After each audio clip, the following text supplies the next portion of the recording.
দেখো, যে যতই যা খুশি বলুক, কিন্তু বাড়ির পুজোর মজাই আলাদা। যতই প্যান্ডেলে প্যান্ডেলে ঘুরে বেড়ানো হোক, হ্যাঁ প্যান্ডেলে পুজোর অবশ্যই আনন্দ আলাদা হতে পারে, কিন্তু বাড়ির পুজোর মতো কখনোই হবে না। আমার বাড়িতে প্রত্যেক বছর দুর্গা পুজো হয়, আর আমি 2 বছর ধরে ইউটিউবে সেগুলো শেয়ার করছি। আগের বছর তো সেইভাবে শেয়ার করাই হলো না, কারণ আমার নিজের গাফিলতির জন্যই হয়নি। তো এই বছর ভাবছি এক একটা দিনের এক একটা ভিডিও করব, আর তারপর দিনই পোস্ট করে দেবো। তো এই ভিডিওটা হচ্ছে মহালয়ার দিন, মানে পরশু দিনকার। আমি জানি না কবে পোস্ট করব, তবে মহালয়া কিন্তু পরশু দিন ছিল। তো এখানে আমাদের বাড়ির ঠাকুরকে সাজানো চলছে। এইটা আমি কোনো বছর মিস করি না, যদি কোথাও বাইরে থাকি সেটা আলাদা ব্যাপার, কিন্তু আজ পর্যন্ত কোনো দিনও হয়ও নি, মানে বাইরে থাকা হয়ও নি, আর আমি এটা মিস করিও নি।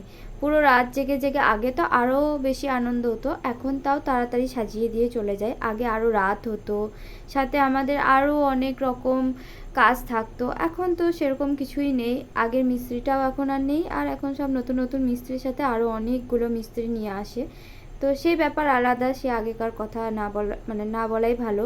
কিন্তু এখানে আমাদের ঠাকুরকে যে গয়নাগুলো সাজানোর পর আর পরানো যাবে না, মানে বেদিতে তুলে দিলে আর পরাতে অসুবিধা হবে, তো সেগুলোই আগে আগে পরিয়ে নিচ্ছে।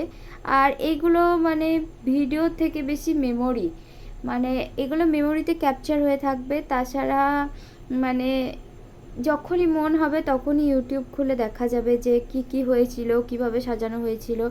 তো দেখা হচ্ছে নেক্সট পার্টে। এটা কিন্তু 1 নম্বর পার্ট, এর ভিডিও আরও আসছে।